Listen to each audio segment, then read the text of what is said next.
경찰이 온갖 수단을 동원해 예방하고 있지만 좀처럼 줄지 않는 범죄가 있습니다. 바로 전화 금융사기, 보이스피싱인데요. 예전에는 계좌이체를 통해 돈을 빼돌렸는데 요즘은 보이스피싱 수거책들이 피해자들의 돈을 직접 받는 수법이 급증해서 피해 회복이 더 어렵다고 합니다.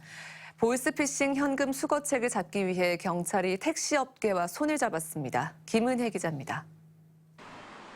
지난달 112에 신고 전화 한 통이 걸려왔습니다.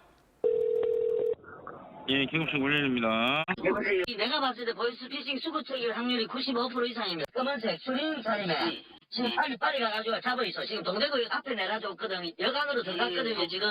일단은 굉장히 바로 동대구역으로 바로 출동하겠습니다. 신고자는 택시기사 김모 씨, 김 씨는 택시에 탄 승객이 수상하다는 걸 눈치챘습니다.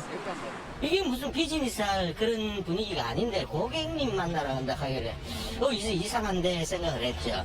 살짝 백밀러 보면서 가방을 보니까 가방 안에 돈이 있는 것 같은데 그게 돈인지는 몰랐고 좀 더 지나고 보니까 5만 원짜리 다발을 새알리고 있는 거예요.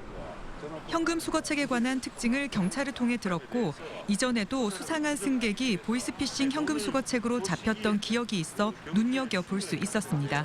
김 씨의 신고로 현금 수거책은 현장에서 붙잡혔고 2,500만 원은 피해자에게 다시 돌아갈 수 있었습니다.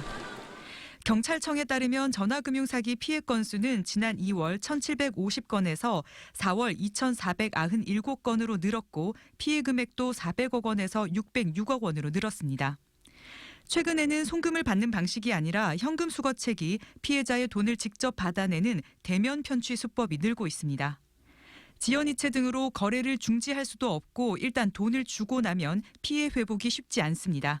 경찰은 금융사기 현금 수거책을 잡기 위해 카카오택시 운영업체인 DGT 모빌리티와 협업을 추진했습니다. 현금 수거책들이 동선이나 정보 노출을 피하려 주로 택시를 이용하기 때문입니다. 보이스피싱 범죄를 모두 살펴보니 범인 대다수가 택시를 이용한 특징이 있었습니다. 그래서 택시기사님의 도움을 받으면 대부분의 보이스피싱을 막을 수 있다고 보아 택시업체와 민간 협업을 추진하게 되었습니다. 지난 2달간 대구에서 택시기사들의 신고로 3건 6,500만 원이 회수됐는데 경찰은 카카오택시와 전국적으로 업무 협약을 확대할 방침입니다.